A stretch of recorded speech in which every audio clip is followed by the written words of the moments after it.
young explorers. I'm Percy the Adventurous Penguin, and I'm thrilled to take you on a journey through the magical Arctic. But first, let me introduce you to my cool friends who call this icy wonderland home. Over there is where the polar bears roam, the seals splash, the Arctic foxes frolic, and the walruses bask in the chilly sun. Let's meet them!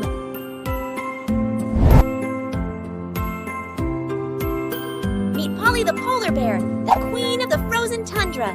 She's big, fluffy, and loves to swim in the icy waters. Hello everyone, I'm Polly. I'm the largest carnivore on land, and I'm perfectly adapted to life in the Arctic. Next up, we have Sammy the seal. He's sleek, slippery, and can dive deep underwater to catch his favorite fish. Hey there, kiddos. I'm Sammy. I spend most of my time in the water and I love to show off my swimming skills. Look at these speedy little guys. Meet Freddy the Arctic fox. He's quick, cunning, and his fur changes color with the seasons. Hi everyone, I'm Freddy. I'm known for my clever hunting techniques and my ability to blend into the snowy landscape. And last but not least, we have Wendy the walrus.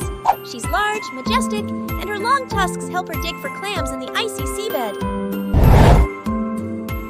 Greetings, young ones. I'm Wendy. I'm one of the largest pinnipeds in the Arctic, and I love to socialize with my fellow walruses. Isn't the Arctic just amazing? Each of my friends has their own special talents to survive in this frozen paradise. Join us next time for more Arctic adventures. Wow, you're all Arctic experts now. Thanks for joining us on this chilly adventure. Stay cool, and we'll see you next time.